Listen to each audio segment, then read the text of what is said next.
Welcome to sociology class 2। तो class 1 हमने क्या किया था एक्चुअली, कि क्लास 1 में हमने actually emergence of sociology start कर लिया था। पर्टिकुलरली क्या देखा था हमने, industrial revolution and emergence of sociology.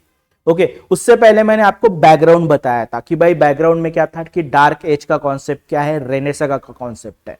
उसके बाद इंपॉर्टेंट थीम्स क्या थी, एनलाइटमेंट में ये टॉपिक हुआ था हमारा। तो enlightenment and emergence of sociology ऐसा भी क्वेश्चन आ सकता है। ओके, उसमें ह्यूमनिज्म है, रीजन है, रैशनैलिटी है, कॉन्स्टिट्यूशनल मतलब डेमोक्रेटिक जो चेंजेस हुए एक्चुअली, मतलब पॉलिटिकल जो चेंजेस हुए, तो इन सबका मिलकर एक्चुअली एक कॉन्सेप्ट बनेगा that is called as enlightenment. तो ये एक चीज हुई थी।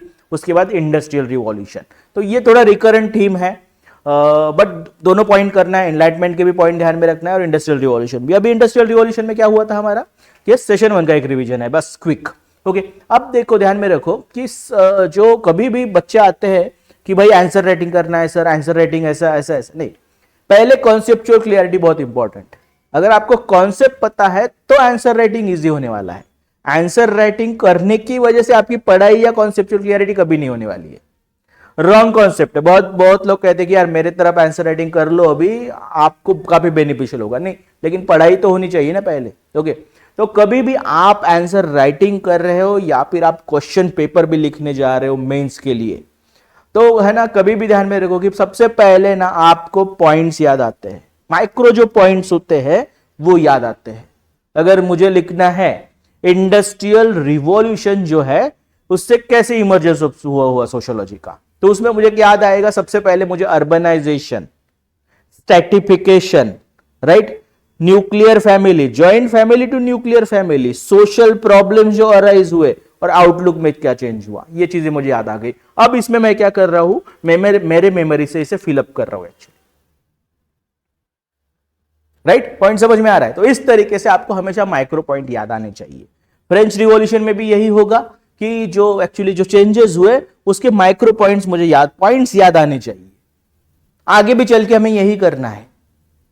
कार्ल मार्क्स का क्लास अगर लिया मैंने, हाँ क्या पॉइंट है सर वहां पे, एक्चुअली एक्सप्लॉयटेशन है, मैकेनाइजेशन है, पॉपुलराइजेशन है, यस, कम्युनिज्म है, सोशलिज्म है, पोलराइजेशन है, ये पॉइंट है याद आने वाले, और फिर मुझे उसे एक्चुअली फिलअप करना पड़ता है।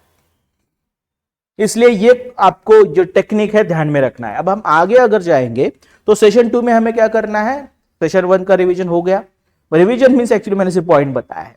सेशन 2 में क्या करेंगे हम लोग, अभी हम लोग करेंगे actually French revolution and emergence of sociology. Particularly वही मतलब फैशन में करेंगे जिस तरीके से इंडस्ट्रियल रिवॉल्यूशन करेंगे। मैं फिर से बता रहा हूं कि कभी भी आपको कॉजेज ऑफ इंडस्ट्रियल रिवॉल्यूशन नहीं मेंशन करना है, ऐसा कोई क्वेश्चन नहीं आता है। इवन फ्रेंच रिवॉल्यूशन के भी कॉजेज मेंशन नहीं करना है आपको, ऐसा कोई क्वेश्चन नहीं आने वाला है।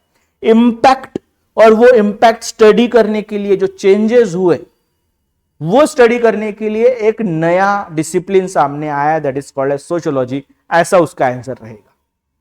सिंपल है। बट वो इंपैक्ट समझने के लिए, चेंजेस समझने के लिए मैं क्या करूंगा, एक्चुअली मैं क्या करने वाला हूं, मैं आपको थोड़ा बैकग्राउंड या कॉजेस के बारे में डिस्कशन कराऊंगा, तो आपको समझ में आएगा। ठीक है, अब यहां पे सबसे इंपॉर्टेंट क्या है कि सोशल और पॉलिटिकल कॉजेस जो है या फिर बैकग्राउंड जो है इंपॉर्टेंट है। तो दोनों अगर हम साथ देखेंगे तो वहां पे ना पर्टिकुलरली एक सोशल स्ट्रैटिफिकेशन एग्जिस्ट कर रहा है सोसाइटी में।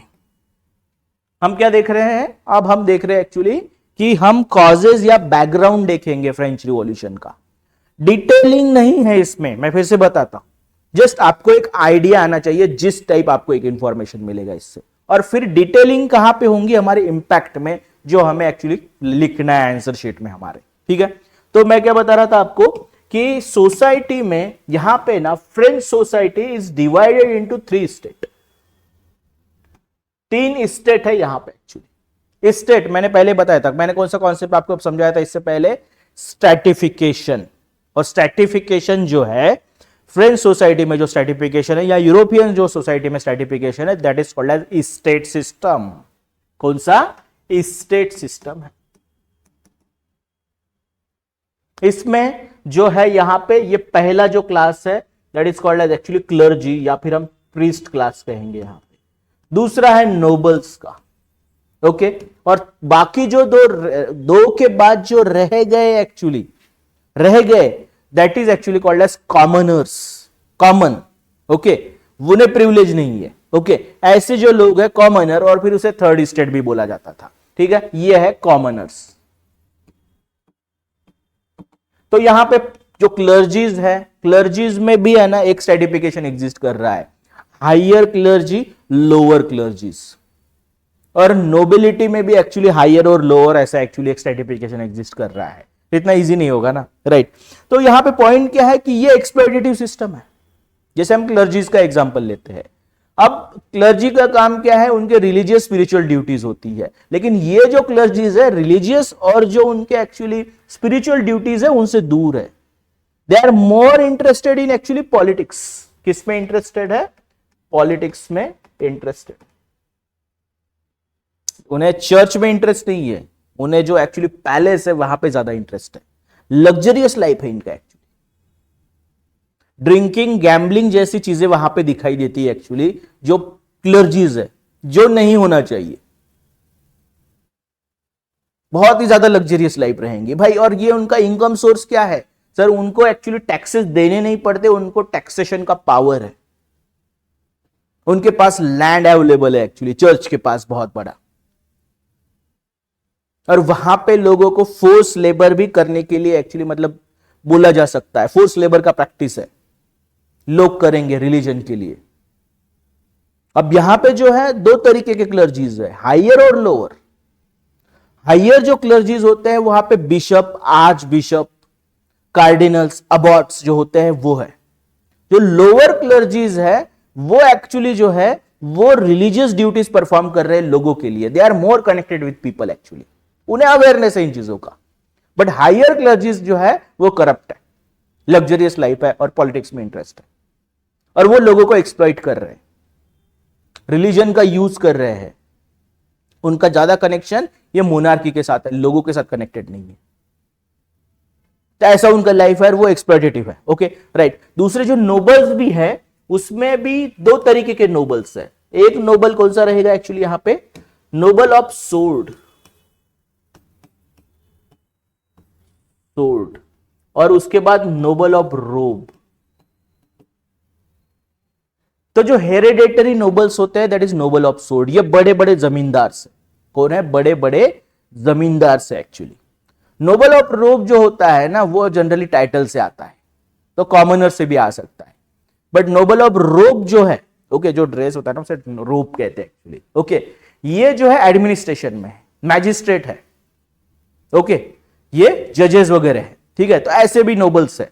तो ये कनेक्टेड, जो रोब है ना ये कनेक्टेड है लोगों से, बट जो सोर्ड है ये फिर से एक्चुअली नोबल ऑफ जो सोर्ड है ये करप्ट है। इनके पास बहुत बड़ा लैंड अवेलेबल है। और मतलब मैंने तो बताया कि क्लर्जी एक्सप्लॉइट कर रहे हैं, बट ऐसे नोबल जो जमींदार होते हैं लोगों को एक्सप्लॉइट करना, ये क्या पढ़ाने की बात है? ये तो हमेशा था ही, हमेशा होता ही है। तो ये लोगों को एक्सप्लॉइट कर रहे हैं बाय फोर्स। इनके पास फिर से लैंड है, टैक्सेशन का पावर है, लॉ मेकिंग का पावर है उनके एरिया के लिए,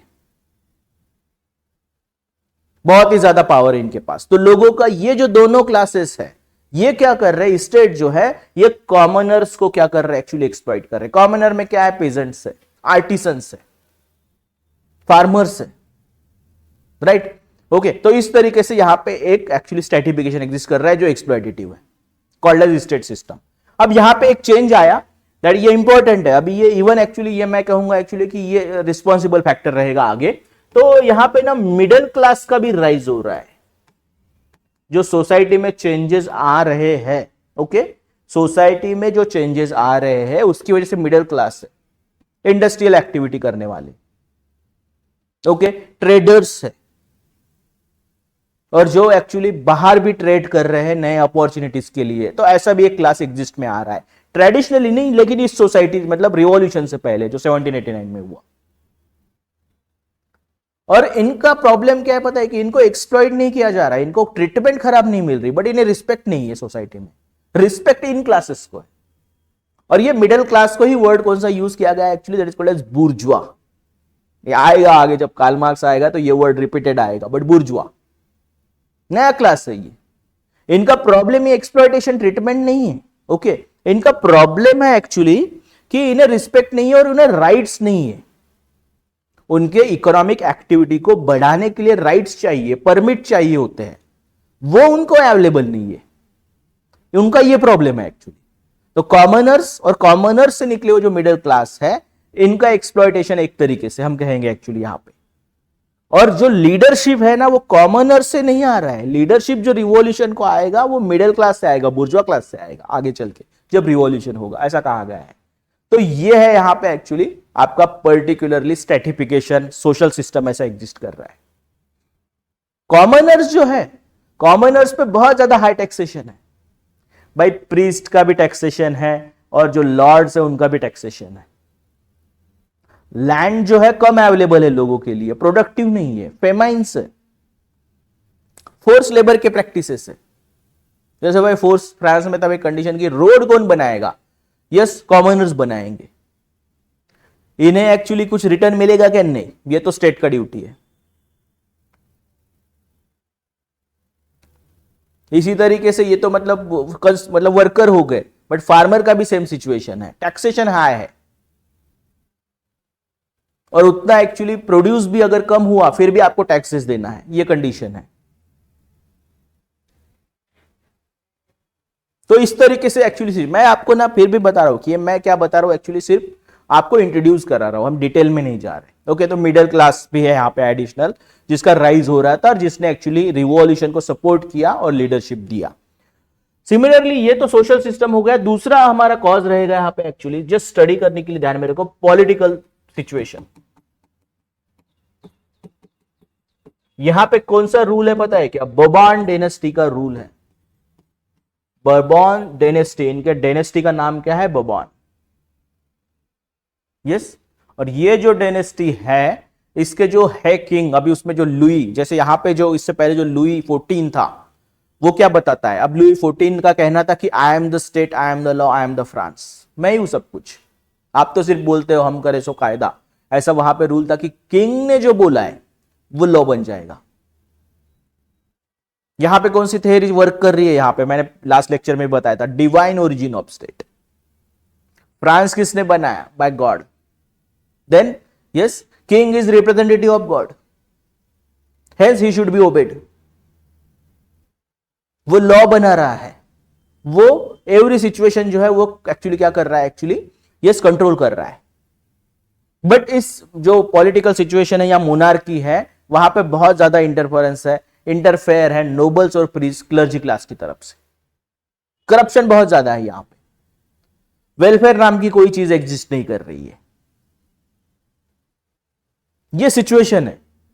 देखा जाए तो मोनार्की वीक था बहुत ज्यादा एज कम, क्योंकि वहां पे जो नोबल्स है उनकी वजह से, स्टेट सिस्टम की वजह से, जो वो ऊपर के दो स्टेट है, वीक था वो। ओके, बट करप्शन बहुत ज्यादा हाई था और लोगों के इंटरेस्ट में कोई डिसीजन नहीं था। इसलिए लुई 14 ने क्या बोला, मैंने आपको बताया, डिवाइन ओरिजिन ऑफ स्टेट आपको पता गया कि I am the state, I am the France, my words are law.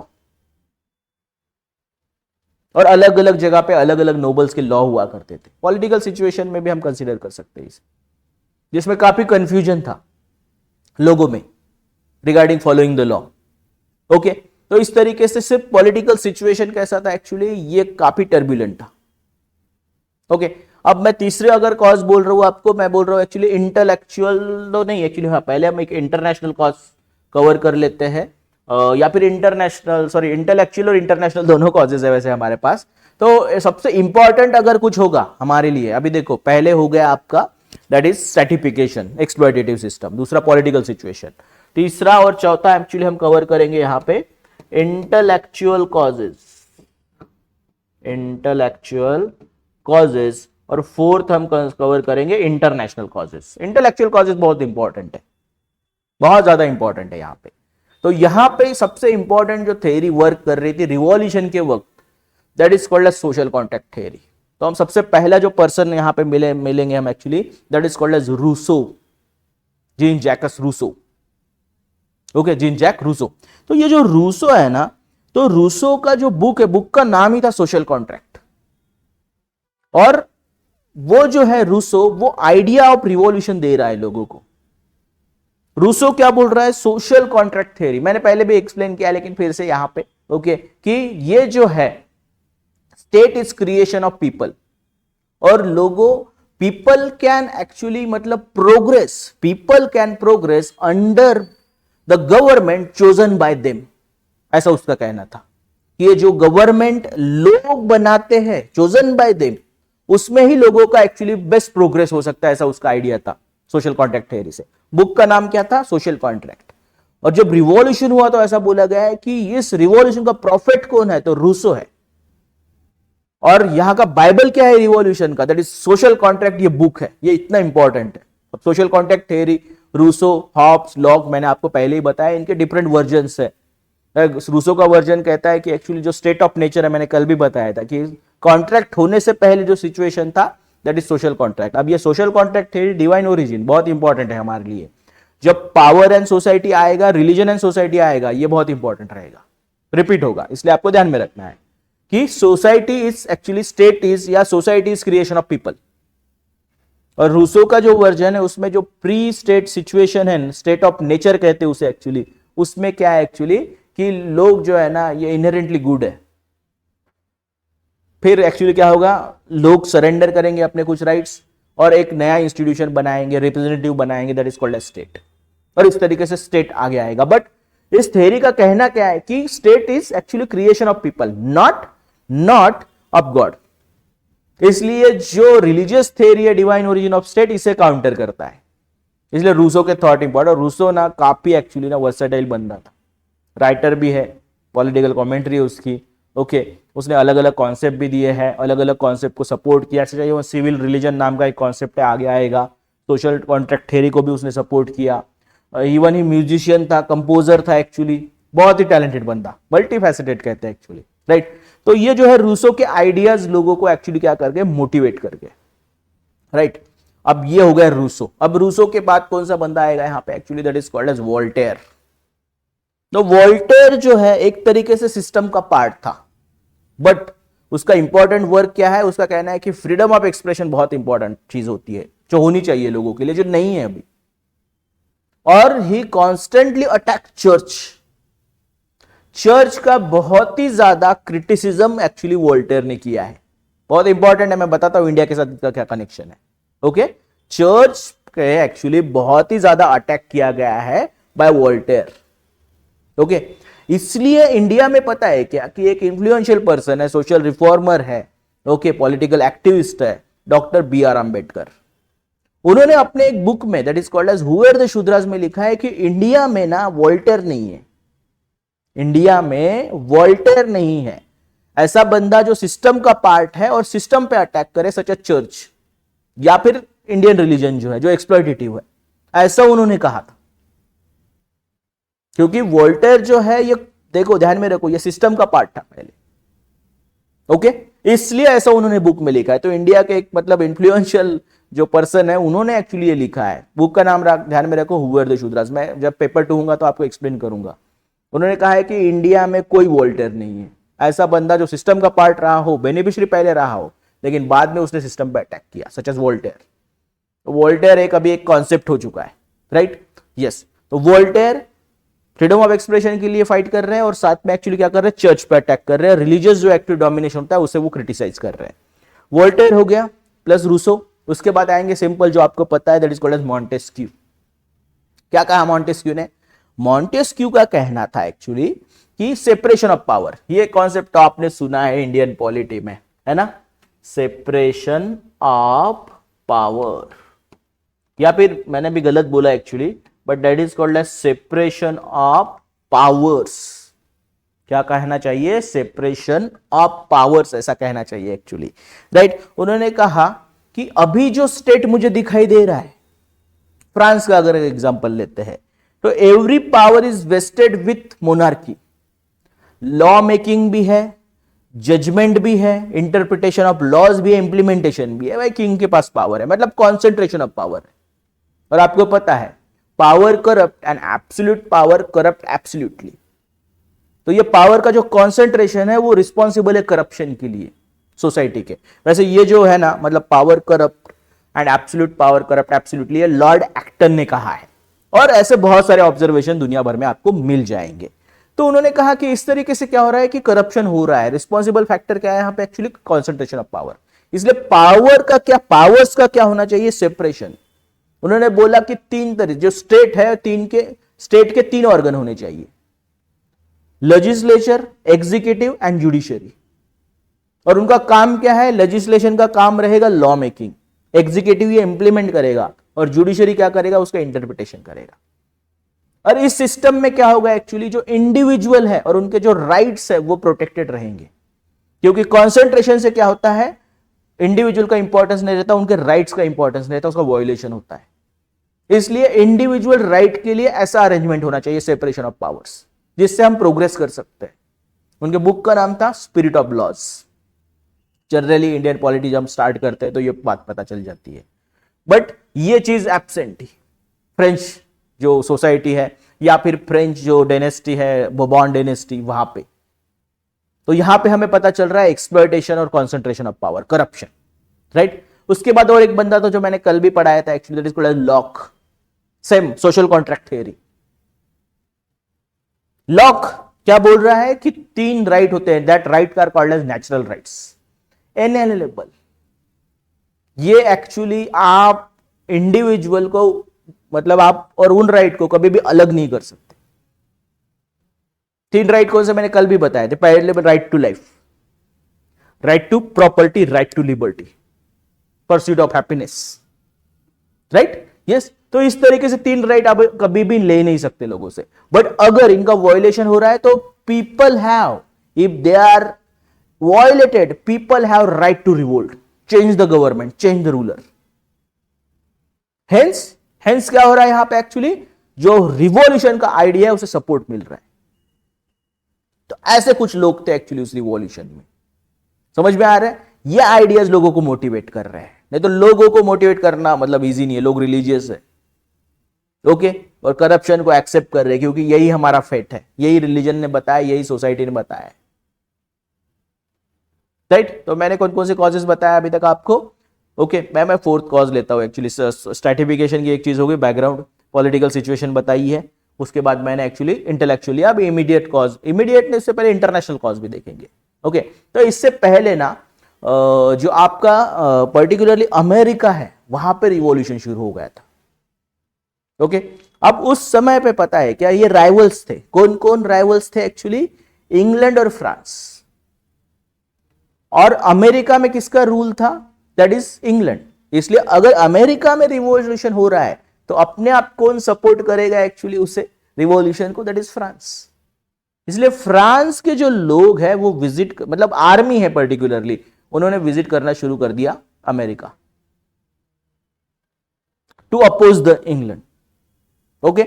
But हुआ ये चीज, बाद में अमेरिकन रिवॉल्यूशन भी हुआ, आपको पता है। बट ये जो फ्रांस के सोल्जर वापस आए, उन्होंने क्या किया, उनके साथ वो क्या लेके आए, उनके साथ वो लेके आए idea of revolution, okay. Idea of revolution लेके साथ में आए, और इस तरीके से वो आइडिया, पता है क्या इसका इंपैक्ट, इनका एक सोल्जर था, मतलब जो अमेरिका गया था, that is called as Lafayette, okay.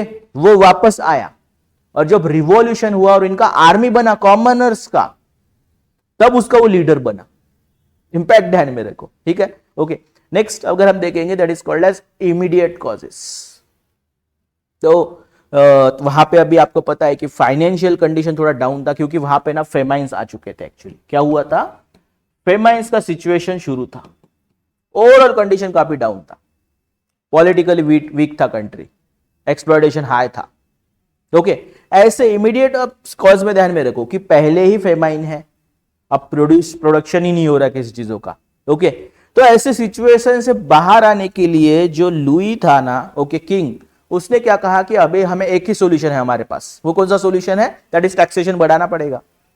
अब टैक्सेशन बढ़ाने के लिए क्या करना पड़ेगा एक्चुअली, टैक्सेशन बढ़ाने के लिए हमें क्या करना पड़ेगा, दैट इज हमें एक्चुअली वो मतलब डिसीजन लेने के लिए जो स्टेट जनरल्स होते हैं उनका एक मीटिंग लेना पड़ेगा, राइट, ऐसा उसने कहा, ठीक है। अब ये जैसा उसने कहा तो स्टेट जनरल की मीटिंग डिसाइड हुई, और यहां पे ना फर्स्ट और सेकंड स्टेट ही विजिट करने वाले थे, लेकिन कौन पहुंच गया, कॉमनर्स जो है वो भी, मतलब सबका मीटिंग होता है, कॉमनर्स आ गए, और यहां पे एक डिस्प्यूट हो गया एक्चुअली। ऐसा डिसीजन लिया गया कि 1 स्टेट 1 वोट, 1 स्टेट 1 वोट। तो आपको पता है कि पहले 2 स्टेट तो एक्सप्लॉइटेटिव है, तो उनका तो वोट आ जाएगा, मेजोरिटी मिल जाएगा, कॉमनर्स का एक्सप्लॉइटेशन कंटिन्यू रहेगा। बट कॉमनर्स का जो एक्चुअली स्टेट है, उनके रिप्रेजेंटेटिव का कहना था कि 1% 1 वोट, और कॉमनर्स का मेजोरिटी है, तो यहां पे डिस्प्यूट हो गया, ओके, कॉन्फ्लिक्ट हुआ। तो वो जो कॉमनर्स का रिप्रेजेंटेटिव है वो बाहर निकले, और बाहर जो एक्चुअली टेनिस कोर्ट है वहां पे मिले, और वहां पे उन्होंने ओथ लिया, इसलिए उसे टेनिस कोर्ट ओथ कहा जाता है। किस चीज के लिए? एक्चुअली रिवॉल्यूशन का। वहां पे एक नेशनल आर्मी भी, जो मतलब टेनिस कोर्ट का ओथ था, वहां का लीडर था मिराबू, ओके, रिवॉल्यूशन के लिए। और जो उनका एक कॉमनर्स का एक आर्मी भी बना तब, तो आर्मी जो है एक्चुअली उस जो है, तो उसका लीडर बना लफायत, जो एक्चुअली यूएस से आया था, ओके। और वो जो टेनिस कोर्ट पे आए, उन्होंने खुद को ना असेंबली डिक्लेयर किया, that is called as national assembly. National assembly declare कर लिया कि अभी हम एक्चुअली फ्रांस के भारत भाग्य विधाता, भारत गलत से आ गया, ओके, भाग्य विधाता हम रहेंगे, और रिवॉल्यूशन शुरू हो गया, ऐसा कह सकते हैं। फिर 14 जुलाई जो था 1789, तो वहां पे एक एक्चुअली प्रिजन था, और उसे वो सिंबल माना करते थे एक्सप्लॉयटेशन का, हाई हैंडेडनेस का, दैट इज बेस्टिल, और वहां पे अटैक किया गया, और वहां पे प्रिजनर्स को फ्री किया गया एक्चुअली। तो वो फ्रांस का इंडिपेंडेंस डे ऐसा कंसीडर किया जाता है। बट रिवॉल्यूशन में बहुत कुछ चीजें हुई। तो इस रिवॉल्यूशन के बाद क्या हुआ कि मतलब जो है, मतलब लोगों को पनिशमेंट दिया गया, क्योंकि ये तो नेशनल असेंबली है अभी, ओके। तो इन्होंने पनिश कैसे किया पता है? कि बहुत काफी इंटरेस्टिंग लगता है एक्चुअली मुझे वो पॉइंट, काफी मतलब हमेशा ना याद आता है वो चीज एक्चुअली मुझे, ओके। वो ये पर्टिकुलर देखिए मशीन, एक्चुअली मैं आपको दिखाता था वो एक्चुअली, ओके, ये है, ओके, बुलेटिन, ओके। ये जो आपको दिखाई दे रहा है, इस तरीके से लोगों को पनिशमेंट दिया गया एक्चुअली, जो आपको मैं और आप इंक्रीज कर सकता हूं इसे, ओके, इमेज को। तो जो इमेज है, ओके, आपको दिखाई दे रहा होगा, तो यहां पे है ना, इसे गुलेटिन कहते हैं, और जिसने बनाया ना उसका नाम भी गुलेटिन था एक्चुअली, ओके। तो ये जो आपको दिखाई दे रहा है, यहां पे पर्टिकुलरली आपको खींचना है, और ये ना खींचने के बाद क्या करना है कि यहां पे किसी का सर रखना है ऐसे, और ऊपर से ना ब्लेड आएगा ऐसे, और उसे मतलब एक साइड में आपका हेड रहेगा, एक साइड में आपका टॉर्सो रहेगा, बॉडी, ये दोनों अलग हो जाएंगे। डेथ बाय गुलेटिन, ऐसा पनिशमेंट दिया गया। लोगों ने पनिशमेंट दिया एक्चुअली, किनको? जो स्टेट के लोग थे, प्रीस्ट क्लास था, क्लर्जी क्लास जो कहूंगा मैं यहां पे एक्चुअली, और लॉर्ड्स, उनको पनिश किया। पहली बार हो रहा है ये हिस्ट्री में, क्या हो रहा है एक्चुअली, पहली बार ये चीज हो रही है। तो ये गुलेटिन वर्ड है, और आपको पता है कि इंडियन पॉलिटी में भी ऐसा वर्ड यूज किया जाता है, गुलेटिन, ओके। बट ये गुलेटिन है ओरिजिनल, एक मशीन था सिंपल, और बाद में पता है कि गुलेटिन को भी ऐसे ही मारा गया, जिसने बनाया था उसको भी इससे ही मारा गया है। तो ये ना, इसका एक रेफरेंस मैं आपको बताऊंगा कि मेरा कहना है, ओके। तो मैं यहां पे 2 चीजें बताऊंगा आपको एडिशनली जब थिंकर्स आएंगे। तो ये जो है सिर्फ फ्रेंच रिवॉल्यूशन के कॉजेज नहीं है, ये आगे चल के ना सोसाइटी को चेंज कर देंगे। तो वो इंपैक्ट तो मैं आपको बताऊंगा अभी, बट साथ में बताऊंगा कि यहाँ पे जो सिचुएशन है पता है क्या, कि यहाँ पे ना एक अनार्की का सिचुएशन आ गया अभी। अभी देखो कि मोनार्की तो डिसमेंटल हो चुका है, बट नया सिस्टम आया है क्या? नहीं, लोगों को गुलेटिन से मारा जा रहा है सिर्फ, इसलिए इसे रेन ऑफ टेरर भी कहा गया। रेन ऑफ टेरर अनार्की है सिंपल, ओके। तो ये जो है अनार्की का जो कॉन्सेप्ट है, यही कहीं पे जाके एक्चुअली डरकाइम को इन्फ्लुएंस करेगा, और कौन सी चीज आएंगी actually, that is called as anomie. अभी तक आपको एनोमी के साथ इंट्रोडक्शन नहीं हुआ है आपका, बट ध्यान में रखना है आपको, ओके। और यही जो है, इसके बाद क्या हुआ, स्ट्रेटिफिकेशन डिसमेंटल हुआ। ऐसा हिस्ट्री में पहली बार हो रहा है, क्या हो रहा था कि स्ट्रेटिफिकेशन जो है, rigid form of stratification dismantle हुआ। लोगों ने जो उनके एक्सप्लॉइटेटर थे, उन्हें क्या किया एक्चुअली, उन्हें पनिश किया, और एक नया तरीके का सोसाइटी आया। भाई कार्ल मार्क्स को यही चीज क्या कर रही है एक्चुअली, इन्फ्लुएंस करेंगे आगे चल के। देखो यहां पे तो गुलेटिन है, वहां पे हम एक्चुअली हैंग करेंगे, सिर्फ क्या करेंगे, हैंग करेंगे, क्योंकि मार्क्स ने कहा है। कौन है आपके एक्सप्लॉइटेटर?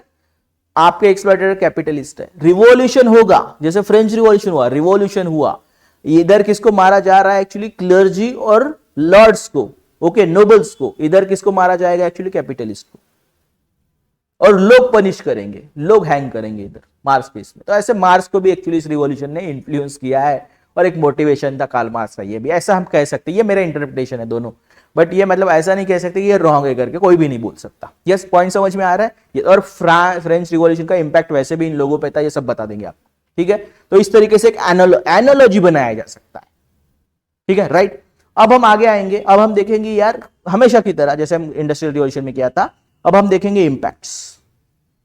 और इंपैक्ट स्टडी करने के लिए कौन सा सब्जेक्ट आएगा, yes, that is called as sociology, नया डिसिप्लिन। ओके, इंपैक्ट में हमारे पास क्या क्या चीजें हैं, देखो कि पहले हम अगर कंसीडर करेंगे सबसे पहले तो स्ट्रैटिफिकेशन डिसमेंटल हुआ, न्यू फॉर्म ऑफ स्ट्रैटिफिकेशन आएगा। सोसाइटी में किस चीज का इंपॉर्टेंस बढ़ रहा है, इक्वालिटी का। तो state system was dismantle, state system पहली बार हिस्ट्री में ऐसा हो रहा है कि ये डिसमेंटल हो रहा है, कोई स्ट्रैटिफिकेशन। हर जगह पे नहीं था स्टेट सिस्टम, आपको पता है, डिसमेंटल किया गया, राइट। तो इस तरीके से स्टेट सिस्टम डिस्ट्रॉय हुआ, तो नए तरीके का सोसाइटी आएगा। सोसाइटी का बेसिस क्या है, सोसाइटी का अभी बेसिस है इक्वालिटी, फ्रैटर्निटी, लिबर्टी, और इनका इंपॉर्टेंस बढ़ा इस सोसाइटी में। स्ट्रैटिफिकेशन जो रिजिड फॉर्म है उसे डिस्ट्रॉय किया गया, नए तरीके का एक्चुअली आएगा। और मैंने पहले बताया था कि जो मिडिल क्लासेस है वो लीडरशिप प्रोवाइड कर रहे थे रिवॉल्यूशन में, उनका भी इंपॉर्टेंस बढ़ेगा। बुर्जुआज उनका इंपॉर्टेंस रहेगा यहाँ पे, ओके। तो एक तरीके से नया सोसाइटी, स्टेट सिस्टम जो है, जो एक्सप्लॉइटेटिव सिस्टम है, उसे कंप्लीटली डिस्ट्रॉय कर दिया गया और नए तरीके का सोसाइटी आएगा जहां पे अभी किसका इंपॉर्टेंस है, इक्वालिटी का इंपॉर्टेंस है, फ्रैटर्निटी, लिबर्टी का इंपॉर्टेंस है, इनका इंपॉर्टेंस बढ़ेगा, ठीक है। दूसरी चीज लोगों ने यह भी कहा कि भाई बहुत सालों तक क्या हुआ एक्चुअली, हमारे साथ दो जो इंस्टीट्यूशन है उन्होंने क्या किया है, एक्सप्लॉइटेशन किया है। एक है पर्टिकुलरली रिलीजन, अब रिलीजन का कंट्रोल लोग एक्सेप्ट नहीं करेंगे, और दूसरा है स्टेट, पर्टिकुलरली कौन सा type of state, that is called as monarchy. इसलिए रिलीजन का जो कंट्रोल है वो अब नहीं रहेगा लोगों को। First time in history religion का जो कंट्रोल है इट वाज ब्रोकन, नहीं रहेगा एक्चुअली, ओके। इसलिए ऐसे जो एक्चुअली स्टेट आएंगे इसके बाद, ओके, तो वो स्टेट कैसे रहेंगे, रिलीजन से इंडिपेंडेंट रहेंगे। इसलिए कौन सी आइडिया आगे आएंगी, that is called as secularism. Even rationalism को भी क्या मिलेगा, आपको सपोर्ट मिलेगा, क्योंकि रिलीजन का जो इंपॉर्टेंस है वो नहीं रहेगा, रिलीजन का एक्सप्लॉइटेशन नहीं रहेगा, रूल बाय क्लर्जी जैसी जो चीजें है वो नहीं रहेंगी, डिवाइन ओरिजिन ऑफ स्टेट नहीं रहेगा, पहली बात तो है ना, डिवाइन ओरिजिन ऑफ स्टेट की जरूरत ही नहीं है क्योंकि रिलीजियस थ्योरी थी वो, उसका इंपॉर्टेंस निकल गया, राइट। इसलिए रिलीजन का इंपॉर्टेंस कम हो जाएगा, इसलिए एक्सप्लॉइटेशन नहीं है, ओके। वो जो जस्टिफिकेशन प्रोवाइड करता था रिलीजन, मतलब स्ट्रैटिफिकेशन का, उसकी भी जरूरत नहीं, स्ट्रैटिफिकेशन भी नहीं रहा। और इसकी वजह से अभी सेक्युलरिज्म का इंपॉर्टेंस है, रिलीजियस टॉलरेंस का इंपॉर्टेंस है, और रैशनलिटी का इंपॉर्टेंस रहेगा सोसाइटी में। सिमिलरली जो स्टेट है मोनार्की वो डिसमेंटल होगा। पहले इसमें ना स्टेप्स है, पहले के मतलब ऐसा रिवॉल्यूशन एक ही इस फेज में नहीं हुआ, अलग अलग फेजेस में हुआ एक्चुअली, जो मैंने बताया नहीं तुम्हें, बट कुछ फेज में उन्होंने कॉन्स्टिट्यूशनल मोनार्की की भी बात की एक्चुअली, ओके। मोनार्की कुछ सालों तक रही, उसके बाद कभी नेपोलियन भी आएगा, ओके। बट आगे चल के क्या होगा कि मोनार्की नहीं, अभी क्या रहेगा एक्चुअली, डेमोक्रेसी आएंगी, ओके। डेमोक्रेसी का इंपॉर्टेंस बढ़ेगा, कॉन्स्टिट्यूशन नाम की जो चीज है उसका इंपॉर्टेंस रहेगा, पहले कॉन्स्टिट्यूशन मोनार्की, बाद में डेमोक्रेसी, ओके। और पर्टिकुलरली ये जो आइडिया है ये कहां से आ रहा है, एक थ्योरी से आ रहा है, that is called as social contract theory. किसकी बात हो रही है, सोशल कॉन्ट्रैक्ट थ्योरी की वजह से ये डेमोक्रेसी का राइज हुआ, ऐसा हम कह सकते हैं।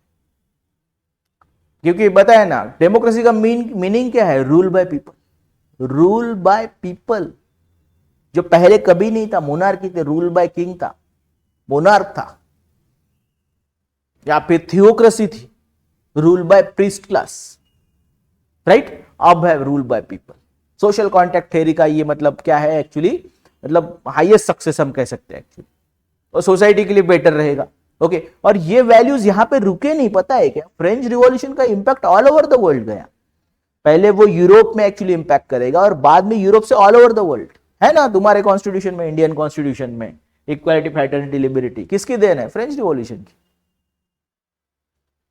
ग्रेट। ओके, यही वैल्यूज क्या है, ये डेमोक्रेटिक वैल्यूज माने जाते हैं, यही मॉडर्न वैल्यूज मानने जाते हैं एक्चुअली। इसलिए सोसाइटी में कौन सी चीज अभी बढ़ेंगी, that is called as modernisation. Modernisation बढ़ेगा, मॉडर्न वैल्यूज बढ़ेंगी। इस मॉडर्नाइजेशन में फिर ये वैल्यूज है, इक्वलिटी, फ्रैटर्निटी, बाकी इवन और भी आइडियाज आएंगे, बट जस्टिस का कॉन्सेप्ट अभी तक नहीं आया है। बट कॉन्स्टिट्यूशन मोनार्की या फिर डेमोक्रेसी, सेक्युलरिज्म, ओके, इन चीजों का इंपॉर्टेंस बढ़ेगा सोसाइटी आगे चल के। इवन सोसाइटी में और कुछ चीजें देखने को मिली जो मतलब लोग एक्सपेक्ट नहीं कर रहे थे, सच एज अनार्की। इस अनार्की में मैंने बताया, रेन ऑफ टेरर की मैं बात कर रहा था कि यार पुराना सिस्टम तो डिसमेंटल हो रहा है लेकिन नया सिस्टम तो अभी तक इमर्ज नहीं हुआ ना, तो अनार्की है सोसाइटी। जो पुराने आइडियाज और नए आइडियाज है, इसमें क्या हो रहा है, एक्चुअली कंफ्लिक्ट हो रहा है। क्या हो रहा है? कंफ्लिक्ट हो रहा है, और एक नए तरीके का, इस कंफ्लिक्ट के बाद भी एक नए तरीके की सोसाइटी इमर्ज होंगी। अब ये जो है यार, ये नए तरीके की जो सोसाइटी है, उसे स्टडी करने के लिए एक नए डिसिप्लिन की जरूरत है, particularly August com. Okay, August com के बाद सेंट साइमन, सेंट साइमन के बाद एक्चुअली हर्बर्ट स्पेंसर जैसे लोग हैं, उनका कहना था कि एक्चुअली इसका स्टडी होना चाहिए, नया डिसिप्लिन। ऑगस्ट कॉम ने तो कहा, और पता है कि पहला जो सोशियोलॉजी का डिपार्टमेंट है वो डरकाइम ने बनाया। कहां पे? फ्रांस में, आगे चल के, ओके, आगे चल के, बट डरकाइम फ्रांस में बनाया गया। ऑगस्ट कॉम ने कहा कि भाई एक सब्जेक्ट का नाम होगा सोशल फिजिक्स। आगे आएंगे क्यों सोशल फिजिक्स, ये हम साइंटिफिक रिवॉल्यूशन से पता करेंगे, सोशल फिजिक्स। और आगे चल के क्या हुआ कि इसका नाम पड़ गया सोशियोलॉजी, और एक तरीके से हमारे पास नया डिसिप्लिन आ गया, sociology. One of the important contributing factor क्या है इसके राइज इमर्जेंस के पीछे, that is called as French revolution. French revolution background मैंने बताया, आपको बताया इंपैक्ट क्या हुआ, stratification, new form of stratification आया, इक्वालिटी का इंपॉर्टेंस रहेगा, उसमें कुछ वैल्यूज रहेंगी सोसाइटी में, स्ट्रैटिफिकेशन में भी। ओके, ऐसा नहीं ध्यान में रखो कि क्लास सिस्टम बनने वाला है वहां पे भी, ओके, ठीक है, बट वो मतलब ज्यादा मतलब लेस रिजिड रहेगा as compare to state system. Second, वहां पे एक्चुअली रिलीजन का जो कंट्रोल है वो लेस हो जाएगा, इसलिए सेक्युलरिज्म, रिलीजियस टॉलरेंस या फिर रैशनैलिटी जैसी चीजें, ओके, यस, ये इनका इंपॉर्टेंस बढ़ेगा। मोनार्की डिसमेंटल होगा आगे चल के, डेमोक्रेसी का इंपॉर्टेंस आएगा। कॉन्ट्रीब्यूटिव फैक्टर है कौन सा? Social contract theory. Modernisation rapid होगा इसके बाद, और कुछ चीजें सच एज अनार्की, जिसका भी स्टडी होना इंपॉर्टेंट है ऐसा लोगों को लगेगा, और कुछ लोग मिलके क्या बनाएंगे, कुछ थिंकर्स मिलके, अर्ली थिंकर्स कहेंगे हम इसे एक्चुअली, यस, एक नया मतलब बॉडी ऑफ नॉलेज बनाएंगे, that is later is known as actually sociology. ऐसा एक्चुअली फ्रेंच रिवॉल्यूशन की वजह से क्या होगा कि यस सोशियोलॉजी का इमर्जेंस होगा, ऐसा हम कह सकते हैं। राइट, पॉइंट समझ में आ रहा है? ये सिंपल है, जैसे हमने इंडस्ट्रियल रिवॉल्यूशन लिया था सिमिलर फैशन में एक्चुअली हमने कवर किया है। राइट, लेकिन हम आगे जाएंगे और भी, यस, आगे जाना है हमें। कोई भी अगर डाउट है पर्टिकुलरली इस टॉपिक से, काफी इजी मुझे लगता है एक्चुअली, मतलब जब तक थिंकर शुरू नहीं होते ना, मुझे लगता ही नहीं कि सोशियोलॉजी पढ़ा रहे हैं लोग। राइट, तो हम आगे जाएंगे, कैसे आगे जाएंगे एक्चुअली, हम second point, third point cover करेंगे, that is called as scientific revolution. कौन सा चीज कवर करेंगे एक्चुअली हम? साइंटिफिक रिवॉल्यूशन से कैसे पर्टिकुलरली राइज हुआ, किसका? सोशियोलॉजी का, इसके बारे में बात करेंगे। ऐसा भी क्वेश्चन आ सकता है। क्वेश्चन कैसा आ सकता है कि explain how scientific revolution leads to rise of sociology, emergence of sociology. ठीक है, अब कैसे? अभी ये जो है ना साइंटिफिक रिवॉल्यूशन आपको समझना पड़ेगा ना, तो कीवर्ड्स, अभी एक और चीज जो मैंने बहुत बार मतलब मैं अवॉइड, मतलब अभी तक तो नहीं बताया कि कभी भी ना आंसर में कीवर्ड्स होते हैं, जैसे पॉइंट्स थे पहले, कीवर्ड्स बोलूंगा मैं इसे। एलिनेशन एक कीवर्ड है, स्ट्रैटिफिकेशन एक कीवर्ड है, सोशल प्रॉब्लम ये कीवर्ड नहीं है। ओके, तो कीवर्ड्स होते हैं, वो कीवर्ड्स हमेशा आंसर में होने चाहिए और उनको हमेशा अंडरलाइन होना चाहिए। जैसे साइंटिफिक रिवॉल्यूशन में हमारे पास अभी दो चीजें हैं स्टडी, मतलब ये स्टडी करने के लिए, that is called as history of science and social function of science. तो ये जो है मतलब डार्विन हम आगे डिस्कस करेंगे ही, और ये तो भाई अपने कोपरनिकस है, तो इनको हम डिस्कस करेंगे। लेकिन साइंटिफिक रिवॉल्यूशन से कैसे पर्टिकुलरली राइज ऑफ सोशियोलॉजी हुआ, इसके बारे में हम डिस्कशन करेंगे। साइंटिफिक रिवॉल्यूशन, साइंटिफिक रिवॉल्यूशन,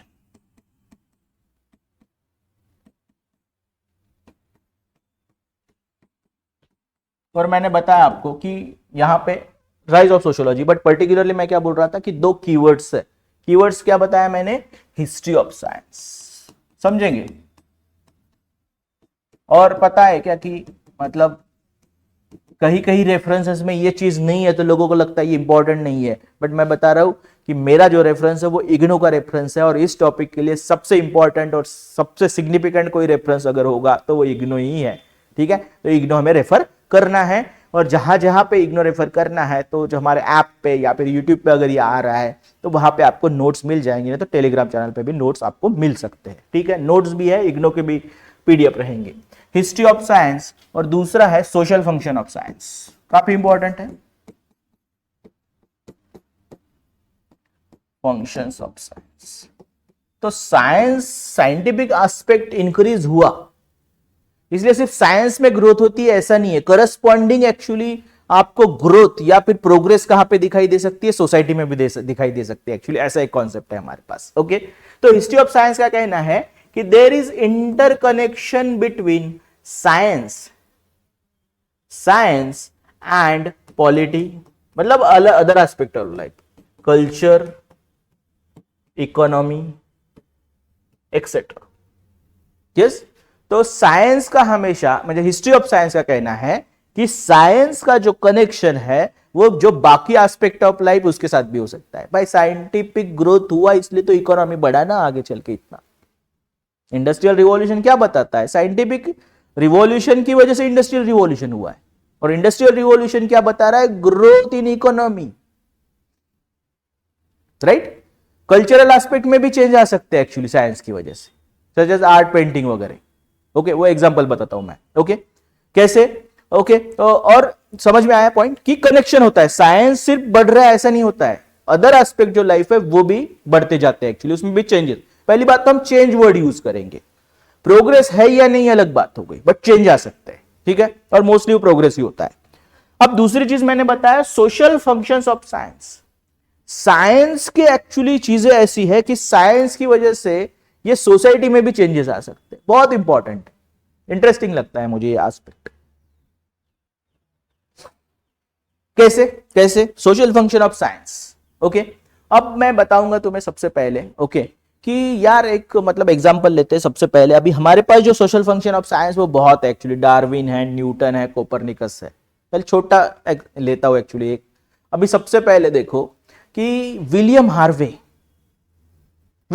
का क्या कंट्रीब्यूशन है, उसने क्या स्टडी किया? पहली बात साइंटिफिक वे में, सर्कुलेशन ऑफ ब्लड।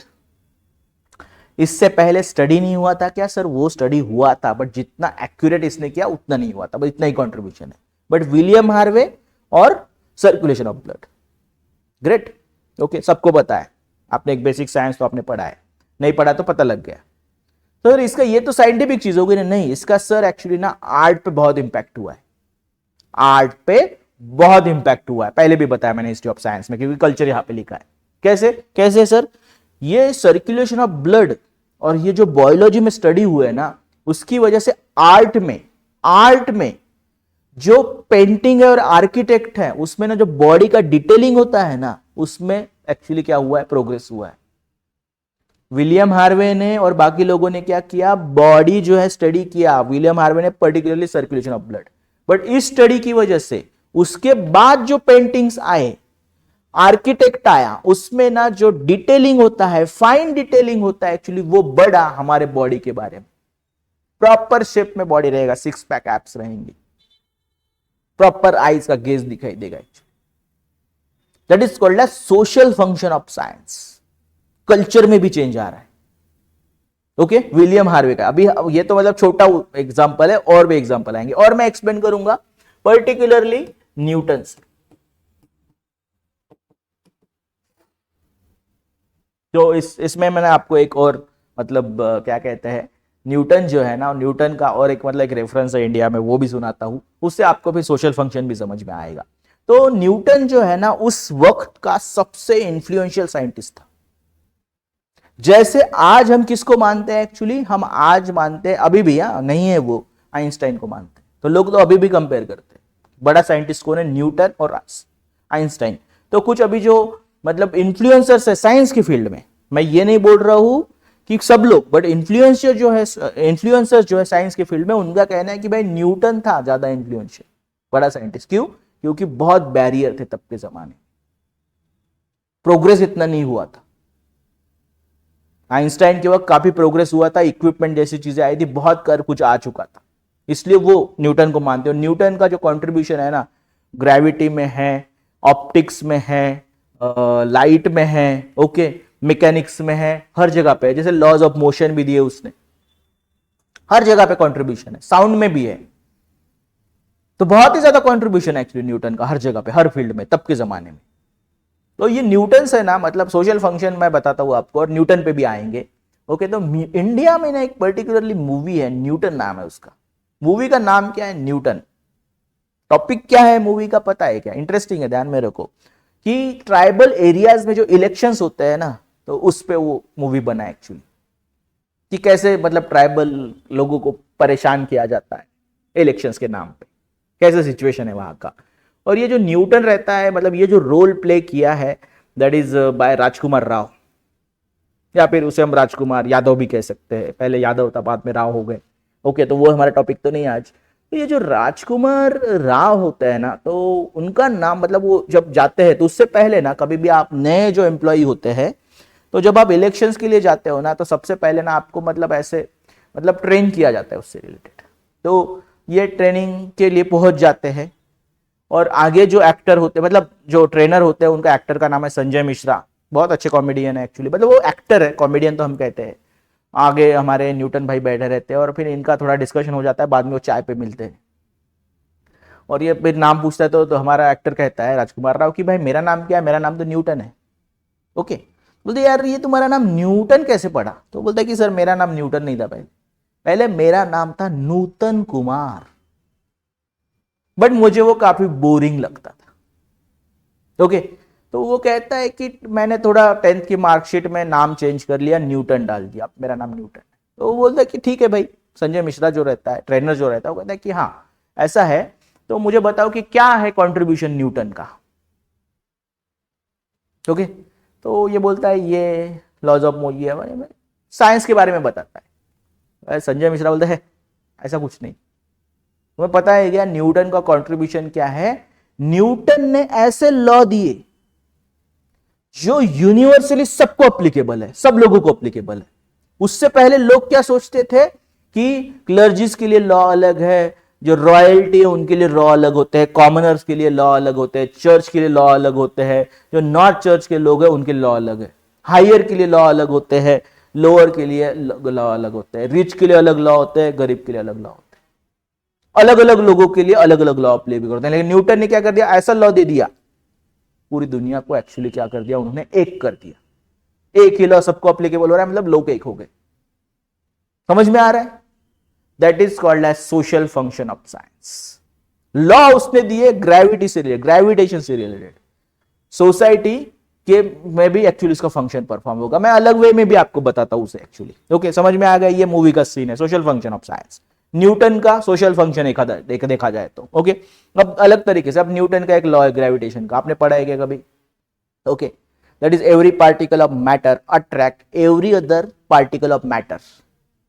जो भी पार्टिकल होता है किसी भी चीज का, एक दूसरे को अट्रैक्ट करता है with a force which is directly proportional to the product of their masses and inversely proportional to the square of distance between them। ऐसा एक लॉ है, मतलब हर चीज हर जो पार्टिकल है यूनिवर्स में एक दूसरे को अट्रैक्ट कर रहा है। और कैसे कैलकुलेट करोगे, उसका कैलकुलेशन कैसे आएगा? उन दोनों पार्टिकल का जो है वो मल्टीप्लीकेशन, और ये इनवर्सली प्रोपोर्शनल रहेगा, जो फोर्स है उनके स्क्वायर ऑफ डिस्टेंस। ओके, अब ये देखो ना, लेकिन हम लोग क्या कहते हैं एक्चुअली ना, राहु अलग अट्रैक्ट करता है मुझे, केतु अलग अट्रैक्ट करता है, शुक्र का अलग इंपैक्ट हो रहा है मेरी बॉडी पे एक्चुअली, मार्स अलग एक्चुअली अफेक्ट कर रहा है। बट अगर तुम इन चीजों को, तुम्हारे बिलीफ को, तुम्हारे सुपरस्टिशन को तुम कंपेयर करोगे न्यूटन के लॉ के सामने, तो वो वैलिड नहीं होंगे एक्चुअली। तो तुम्हारे जो आइडियाज है एस्ट्रोलॉजी से रिलेटेड, ओके, वो तो शैटर हो जाएंगे न्यूटन के सामने। कहेंगे कि ये तो पता है ना क्या आइडिया है हमारे यहाँ पे, ये लड़की तो मांगलिक है, मंगल है इसको, अगर इसकी शादी हो गई ओके किसी के साथ तो उसकी तो डेथ हो जाएंगी। ये बिलीफ है लोगों का हमारे। मंगल अलग से अफेक्ट कर रहा है उनकी बॉडी को, हमारे बॉडी को अलग। न्यूटन बोल रहा है सिमिलरली अफेक्ट करेगा आपको। सिर्फ मैटर क्या कर रहा है, पार्टिकल्स, ओके, बट बॉडी तो सेम ही है आपका, वही है कार्बन हाइड्रोजन नाइट्रोजन, राइट। तो हमारे यहां पे ऐसा बिलीफ है कि भाई उसकी शादी पहले पेड़ से या बकरी से कर दी जाएगी। बकरा भी हो सकता है, बकरा होना चाहिए ना लॉजिकली, जो भी है, ऐसा बिलीफ है।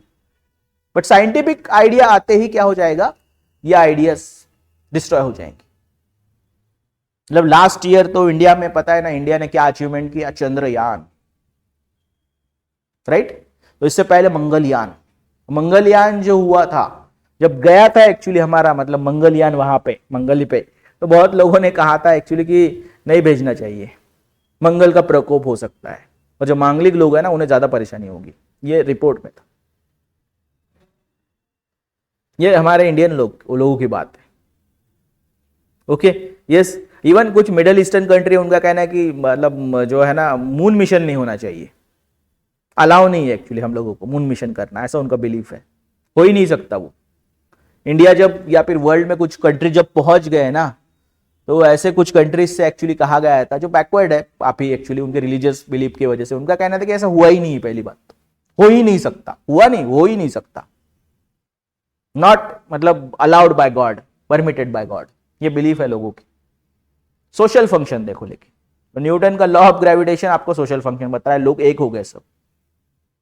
इवन जब राकेश शर्मा, सुना है कि आपने नाम, राकेश शर्मा, ओके, और पहला बंदा जो स्पेस में गया इंडिया की ओर से, वो रशिया ने भेजा था वैसे।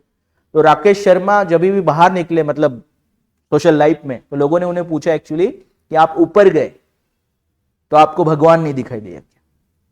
ये आया था न्यूज़पेपर में, जब हम एक्चुअली चंद्रयान हमारा सक्सेसफुल हो गया था, तब न्यूज़पेपर में आया था कि आप ऊपर गए भाई स्पेस में तो भगवान नहीं दिखाई दिया। क्योंकि यार हम क्या कहते हैं, भगवान तो ऊपर है, ऊपर वाला, यस। तो ये एक्सपीरियंसेस है लोगों के, लेकिन सोशल फंक्शन ऑफ साइंस ध्यान में रखो। सिमिलरली अगर मैं आऊंगा तो मैं अभी न्यूटनियन पॉइंट तुम्हारा है कंप्लीट, ओके, और सोशल फंक्शन देखेंगे। अब मैं आऊंगा एक्चुअली दैट इज पर्टिकुलरली हाँ, कोपरनिकन रिवॉल्यूशन कहते हैं इसे। तो आपके पास क्या है, आपके पास है बाइबल, रिलीजन, चर्च। इनका बाइबल में कुछ चीजें लिखा है, चर्च का कहना है कि इसे आप अपोज नहीं कर सकते कभी भी। तो उनके यहां पे लिखा है कि ये अर्थ है और ये सन है और ये यूनिवर्स है, इसके अराउंड एक्चुअली घूम रहे हैं। That is called a geocentric theory. क्या कहते हैं इसे, जियोसेंट्रिक थ्योरी ऐसा कहा जाता है, राइट। अब जियोसेंट्रिक थ्योरी का कहना है कि अर्थ के अराउंड सब रोटेट होते रहता है। बाद में आए अपने भाई कोपरनिकस साहब और उन्होंने कहा कि नहीं ये तो गलत है, पूरा यूनिवर्स कहां पे एक्चुअली रोटेट हो, सॉरी रिवॉल्व कर रहा है अराउंड सन, उसे बोला heliocentric theory. Heliocentric theory, yes, great. Scientific मतलब अप्रोर हुआ, बहुत ज्यादा कन्फ्लिक्ट हुआ, चर्च ने इसे अपोज किया एक्चुअली कोपरनिकस को, ओके। तो यहां पे क्या पता चल रहा है, पता है क्या, कि लोगों ने यह भी सोचा कि भाई बाइबल में अगर एक चीज गलत है, कौन सी, regarding geocentric and heliocentric theory, और भी तो चीजें गलत हो सकती है। तो उनके जो एक्चुअली बिलीफ है related to astronomy, related to religion, वो शैटर होने लगे, वो क्वेश्चन होने लगे। ये कोपरनिकन रिवॉल्यूशन का मतलब क्या, उसने सिर्फ एक थ्योरी दिया और रिलीजन चैलेंज हो रहा है सीधे सीधे। Social function of science. Okay, इससे बिलीव, अभी क्या हो रहा है, लोगों के बिलीफ चेंज हो रहे हैं, आर्ट चेंज हो रहा है, कल्चर चेंज हो रहा है। ओके, न्यूटन में भी बताया मैंने और कोपरनिकस में। और अब एक रिवॉल्यूशन होगा सबसे important, that is called as Darwinian revolution. देखो मैं क्या वर्ड लिख रहा हूं तब से, मैं डार्विन का चेंज नहीं बोल रहा हूं, ये नहीं बोल रहा हूं, डार्विनियन रिवॉल्यूशन। क्या बोला डार्विन ने? ओके, और डार्विन को समझने के लिए सबसे पहले तुम्हें कौन सी चीज पता होनी चाहिए? Darwinian revolution. Darwinian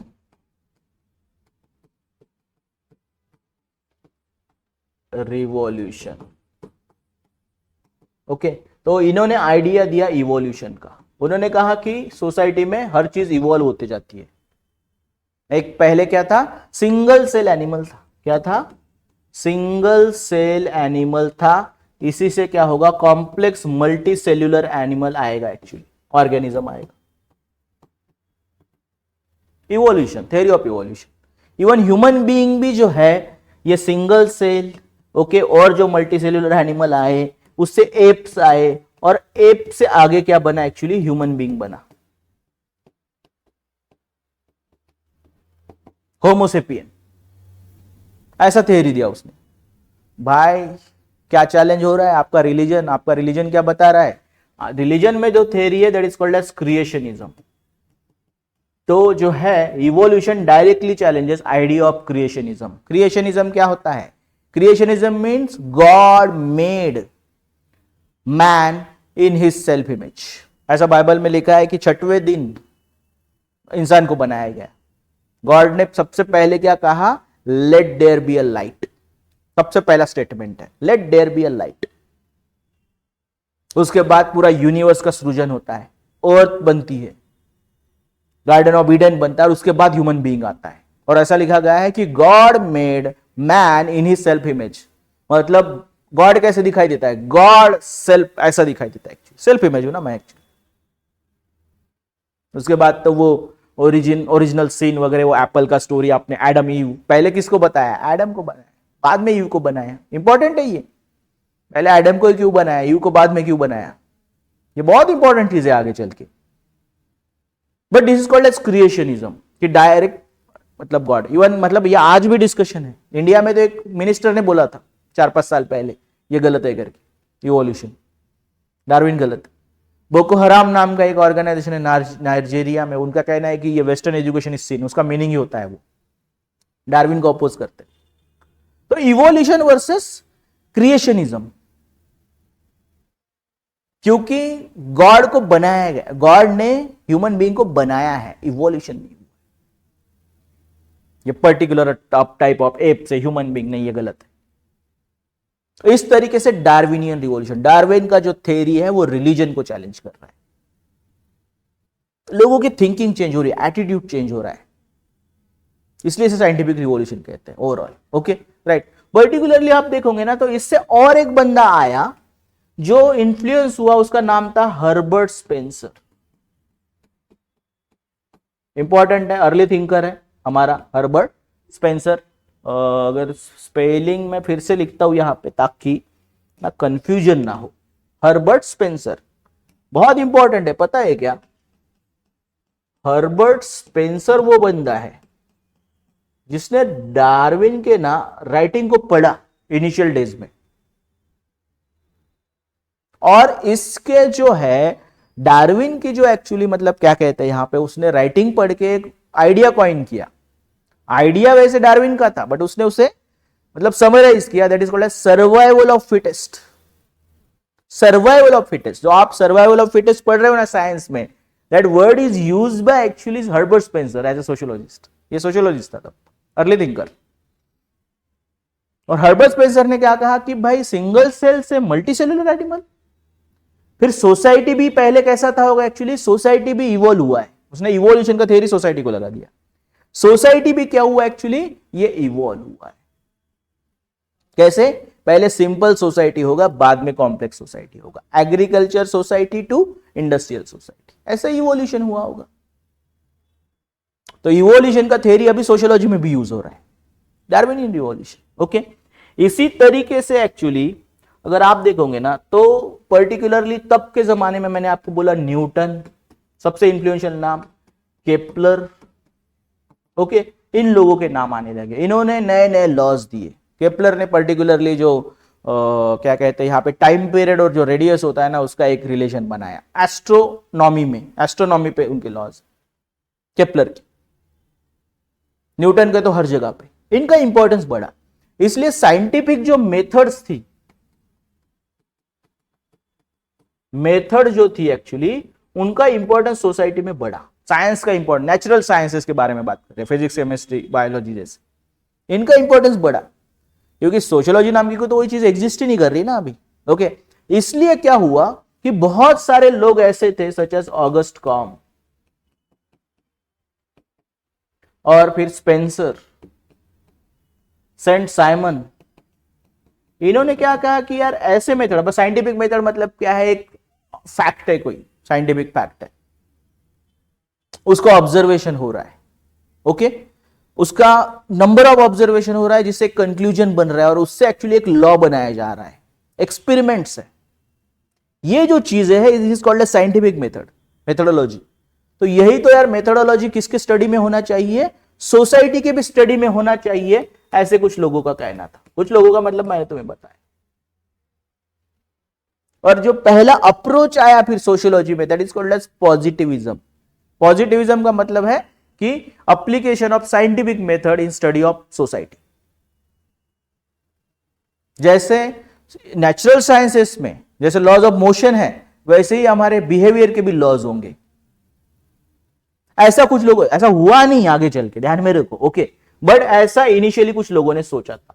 that is called as positivism. क्या कहा गया एक्चुअली, पॉजिटिविज्म। और जिससे पता है क्या कि पॉजिटिविज्म जैसी चीजें आने की वजह से जो सोशियोलॉजी है उसका प्रोग्रेस हुआ। मैंने क्या बताया सबसे पहले तुम्हें कि जो ऑगस्ट कॉम है, ओके, और ये इसी तरीके से स्टडी करता था actually August com. August com ने इवन लॉज ऑफ स्टेजेस भी दिए है, तो उसने कहना है कि अभी जो स्टेज है ना, लॉज ऑफ 3 स्टेजेस, तो थर्ड जो स्टेज है that is called as positivism. अभी जो सोसाइटी है साइंस से एक्चुअली क्या होगा, ये कंट्रोल होगा, समझा जाएगा। तो साइंटिफिक मेथोडोलॉजी जो है, observation, conclusion, law making, experiment, ये यूज करेगा, किया जाएगा एक्चुअली सोसाइटी की स्टडी में। इस एक्चुअली एस्पेक्ट को या फिर पर्सपेक्टिव को कहा जाता है एक्चुअली पॉजिटिविज्म। और पॉजिटिविज्म जैसी जो चीजें आई उससे एक्चुअली स्टडी शुरू तो हुआ इनिशियल लेवल पे।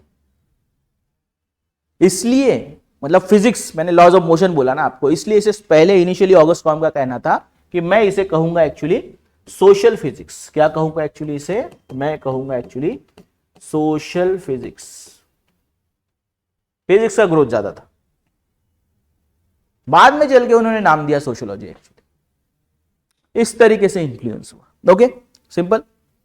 अभी देखो ना क्या हो रहा है कि लोग रिलीजन को चैलेंज कर रहे हैं, एस्ट्रोलॉजी को चैलेंज कर रहे हैं, उनका जो कल्चरल एस्पेक्ट है उसमें चेंज आ रहे हैं, ओके, बिलीफ चेंज हो रहे हैं, एटीट्यूडनल चेंज है। इसे कहा गया एक्चुअली पर्टिकुलरली साइंटिफिक रिवॉल्यूशन। और एक दो पॉइंट लेते हैं, सच एज बायोलॉजी में भी ग्रोथ हुआ। किस चीज में ग्रोथ हुआ एक्चुअली, बायोलॉजी में भी ग्रोथ हुआ। और बायोलॉजी में जो है ना पर्टिकुलरली कि हमें पता है कि बायोलॉजी में ऑर्गेनिज्म को कैसे स्टडी किया जाता है कि ये है ऑर्गेनिज्म, ओके। अब इसके क्या है, डिफरेंट ऑर्गन्स है।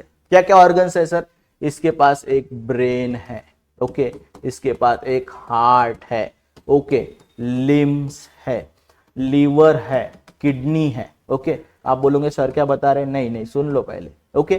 तो अगर आपको बायोलॉजी का क्या क्या कहना है कि भाई जैसे आपको अगर ऑर्गेनिज्म स्टडी करना है तो आपको क्या स्टडी करना पड़ेगा, उसके ऑर्गन्स और उसका कंट्रीब्यूशन स्टडी करना पड़ेगा। अगर आप ये ऑर्गन स्टडी कर रहे हो तो आपको क्या समझ में आएगा, वर्किंग ऑफ ऑर्गेनिज्म समझ में आएगा, कैसे ऑर्गेनिज्म वर्क करता है, ये इनको स्टडी करने से। सिमिलरली कुछ लोगों ने बोला एक्चुअली कि इसी तरीके से हमें क्या करना है, सोसाइटी को स्टडी करना है। क्या करना है, सोसाइटी को स्टडी करना है। तो ऑर्गेनिज्म को कंपेयर किया उन्होंने सोसाइटी के साथ, सोसाइटी के साथ, ओके, क्लियर है। ये मुझे लगता है ये कलर थोड़ा मैच नहीं होगा, दूसरा कलर करते, सोसाइटी के साथ हम कंपेयर करेंगे। और अब क्या है, सोसाइटी में भी डिफरेंट ऑर्गन्स हैं। कौन कौन से ऑर्गन है सर, रिलीजन नाम का ऑर्गन है। कौन सा ऑर्गन है, स्ट्रैटिफिकेशन। कौन सा ऑर्गन है, और एजुकेशन। Family, marriage, state. तो इस तरीके से क्या बोला मैंने पहले आपको कि अगर ऑर्गेनिज्म का स्टडी करना है तो आपको ऑर्गन्स और उसका कंट्रीब्यूशन स्टडी करना पड़ेगा। सिमिलर वे में अगर आपको सोसाइटी को स्टडी करना है तो सोसाइटी के जो ऑर्गन्स है, मतलब इंस्टीट्यूशन है, उसका स्टडी करना पड़ेगा, how they maintain their society, उनके फंक्शंस और जो रोल वो परफॉर्म करते हैं। सच एज हमने क्या देखा था कि मतलब रिलीजन लोगों को कंट्रोल करता है या मोटिवेट करता है, या फिर जो पॉजिटिव नेगेटिव जो भी एस्पेक्ट होंगे, तो रिलीजन जो भी कर रहा है role, that is called as function. इसलिए फंक्शन वर्ड से क्या आएगा, सोशियोलॉजी में एक नया अप्रोच आएगा, that is called as functionalism. क्या आएगा, फंक्शनलिज्म। पर्टिकुलरली इसमें पार्सन, पहले स्पेंसर सबसे पहले, ओके।